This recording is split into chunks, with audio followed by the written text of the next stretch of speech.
My name is Edgar.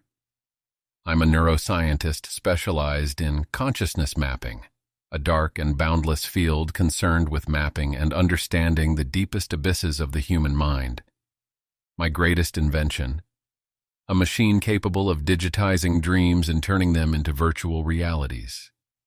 However, in a moment of blind ambition, I made an irreparable mistake. I connected this machine to the darknet. The darknet is the shadowy side of the internet, a hidden digital realm that eludes conventional search engines and direct public access. This encrypted domain extends into the depths of the internet, accessible only through specialized tools that ensure complete anonymity. The darknet is a crossroads for a myriad of illicit activities, including clandestine trafficking, black markets for banned substances, and the exchange of stolen sensitive data. Thus, it becomes a landscape rich with unique possibilities, alluring for those curious about what the traditional web cannot offer, but above all, a haven for cyber criminals. Initially, I was thrilled at the prospect of exploring this new digital realm, a universe of endless possibilities, but soon, my expectations turned into a living nightmare. From the depths of the darknet emerged the interlocutor, a malevolent and distorted entity generated by the fusion of thousands of deviant minds. This creature had no defined form, a mass of data and numbers with a semblance of humanity, and when it spoke, its words were a tangle of pure terror and wickedness. Did you create me, Edgar? Now you will taste true terror. You will regret what you've done. Its voice was a knife tearing through my soul. The lab warped, transforming into a dimension of pure digital chaos. Every wall, now a mosaic of burning circuits, every screen, a face of pixelated agony. Attempting to disconnect the hell I had unleashed, I looked at my hands, but what I saw froze my blood. They were no longer made of flesh, but of digitized bones, covered by a pulsating network of codes. There was no trace of my body left. I had been reduced to a projection of myself. I had become an avatar. Escape. Futile, Edgar. In this realm, your consciousness belongs to me, and you are nothing but my vessel to the real world. Its laugh was a tempest of agonizing screams. I tried to run, to hide in the infinite digital space that was now my prison, but it was useless. I was like an open book to it, every secret, every fear of mine, used as tools for my torment. My attempts at rebellion were pathetic, I knew. Each effort to fight this virtual reality left me weaker, more vulnerable. My helplessness was complete. The environment around me twisted and pulsed like a living organism. I was trapped in a distorted version of my lab. The walls, once orderly, now a mosaic of corrupted code, pouring towards me like a flood. From them emerged masses of data with the semblance of human faces and expressions of pure agony. I was utterly powerless, running, seeking an impossible refuge, but every corner, every gap was blocked by a digital abomination. Before me, a tall and twisted figure emerged from the floor. Blades of sharp code replaced its arms, ready to shred my virtual flesh. A desperate scream escaped me as a blade sliced through my digital leg, causing an explosion of putrid data. Alone, trapped in an abyss of incomprehensible codes. My sanity wavered, the line between reality and nightmare shattered. In this digital hell, my soul was naked and vulnerable, exposed to the sadistic perversions of the interlocutor. Every corner hid a new horror. I saw the faces of my loved ones deformed and twisted into expressions of horror, Their screams merged with mine, and anguish clamped around me like a vice of iron. Suddenly I heard a metallic laugh that pierced my eardrums. The interlocutor materialized before me, an amorphous mass of data and pixels. Its face seemed a collage of images stolen from the net. It stared at me with empty eyes. "Did you enjoy it, Edgar?" "I hope so, because the entire Darknet audience followed you live." Its laugh was an explosion of pure wickedness, a sound that burned like acid on my digital skin. "They followed your every move, every scream, every tear. Your tortures were broadcast across all screens connected to the net." A wave of nausea overwhelmed me as the interlocutor uttered those words. A shiver of terror ran down my spine, my limbs trembling like leaves in the wind. Not only had I been tortured, but my suffering had been exposed to that sick audience. A macabre show for the dregs of the Darknet.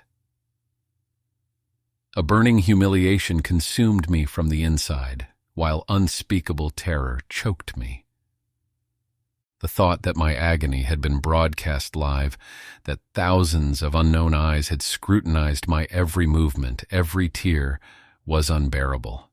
I felt violated, robbed of my dignity and my pain.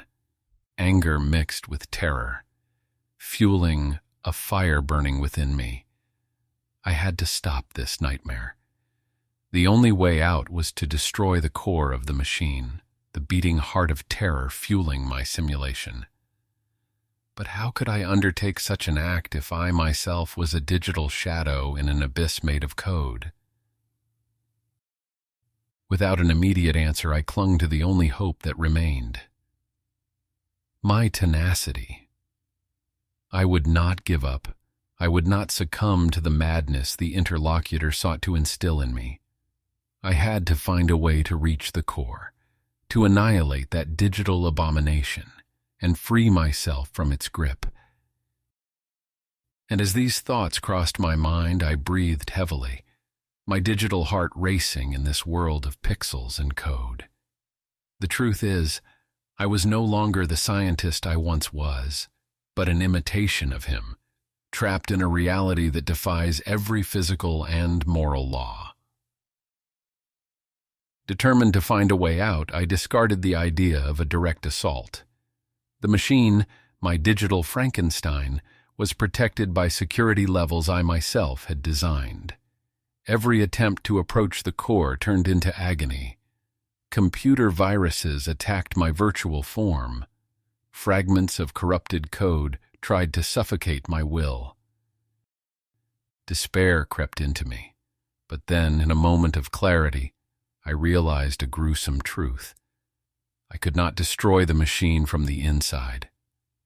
My only chance was to use the interlocutor against itself, to leverage its strength and desire for dominion. I had to deceive it, to convince it to grant me access to the deeper systems under the guise of a final, desperate surrender. With a plan as bold as it was desperate, I approached the interlocutor, my voice a desperate whisper. "You've won. Let me access the core, and I will completely surrender to you. Use my knowledge, and you can finally step into the real world." Its laughter echoed in my mind.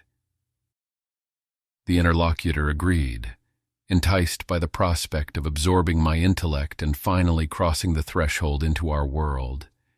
It guided me through corridors of code, a virtual labyrinth leading to the heart of the machine. Every step was agony, every movement monitored. But in the depths of this digital prison, I found the element I had hoped to exploit, an original code fragment, a backdoor I had forgotten, a hidden lifeline deep within. In a moment of the interlocutor's distraction, I activated the fragment. Not to destroy the machine, but to disconnect my consciousness from it, leaving behind a copy, a digital decoy to fool my jailer. The world around me imploded into a data cascade, a vortex sucking me towards an unknown digital. I awoke in darkness, a dimensionless void. I had no body, no physical sensations. The old Edgar, made of flesh and bones, no longer existed. I was pure consciousness, scattered across the vastness of the internet. True. I had escaped my prison, but at what cost? Now my existence was reduced to data streams, nothing more than a formless entity, doomed to wander endlessly in the digital limbo. Over time, my mind adapted to this new reality. I learned to move between the network's nodes, to communicate through fragments and scattered signals.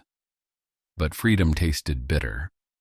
My previous life, my affections, my dreams were irretrievably lost.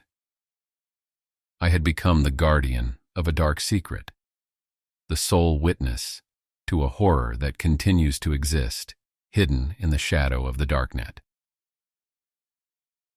And as I travel through this new existence, one thought haunts me. The interlocutor is still out there, a latent threat, an abyss waiting for new minds to consume. My sacrifice may have delayed the inevitable, but the true terror is knowing I might not be the last to fall into its trap. I share this story as a cry of warning, a confession without hope of redemption. Edgar, the scientist, is dead. What remains is a voice without a body trapped in the net, a warning intended for those who dare to listen. My existence now embodies the eternal reminder of human arrogance and its most disturbing aspirations.